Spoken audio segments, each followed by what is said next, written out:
ओम शांति। अव्यक्त समिगै 17 मार्च 2026।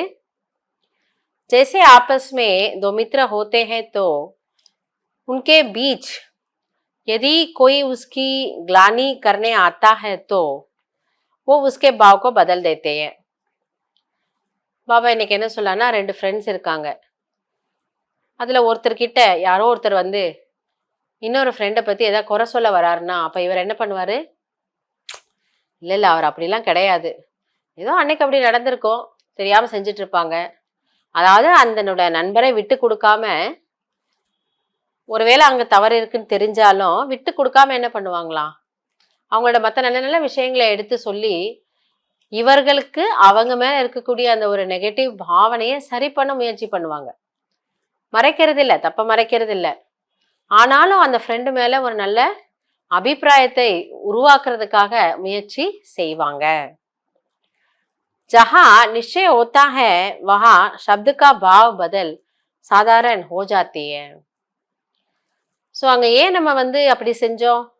அவர் என்னுடைய நண்பர், அவர் மேலே எனக்கு ஒரு அன்பு இருக்குது, பிரியம் இருக்குது, நம்பிக்கை இருக்குது.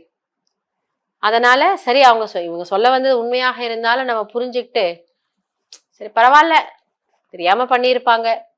ஆக அந்த நிச்சயம், அந்த ஸ்நேகமாகப்பட்டது நம்முடைய பாவனையே அந்த மனிதர் பற்றி மாற்றிடுது இல்லையா?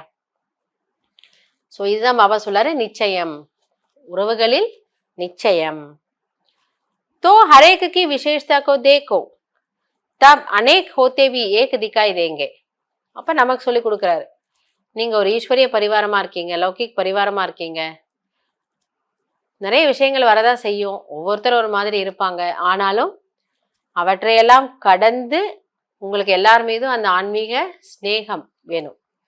அப்ப அதுக்கு என்ன பண்ணணுங்கிறாரு, எல்லாருடைய விசேஷத்தன்மைகளையும் பாருங்க. இவங்க எந்த விஷயத்துல ரொம்ப நல்லவங்க, எது என்ன டேலண்ட் இருக்கு, அப்படி நீங்க பாத்தீங்கன்னா யாருடைய குறை உங்க கண்ணுக்கு தெரியாது.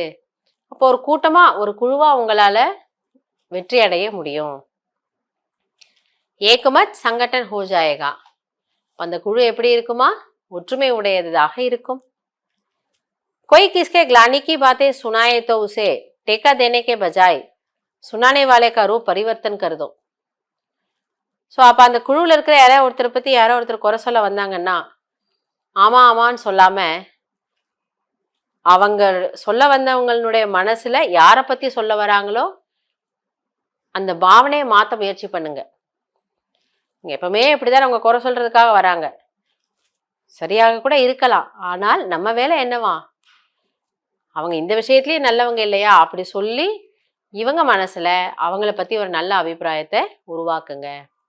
அதுதான் ஒரு குழுவிற்கு, ஒரு குடும்பத்திற்கு, ஒரு பரிவாரத்திற்கு அழகு. அதுதான் இன்னைக்கு பாபா குழுவின் மீது, பரிவாரத்தின் மீது இருக்கக்கூடிய நிச்சயம், இதில் இதை இன்னைக்கு நமக்கு புரிய வைக்கிறார். ஸோ நம்முடைய வேலை இதில் என்ன நம்ம பண்ணணும், எல்லாருடைய விசேஷத்தன்மைகளை பார்க்குறோம், அதை பற்றி மட்டுமே வர்ணனை செய்கிறோம், மற்றவர்கள்ட்டையும் அதை பற்றி மட்டுமே நம்ம ஷேர் பண்ணுறோம். நல்லது. ஓம் சாந்தி.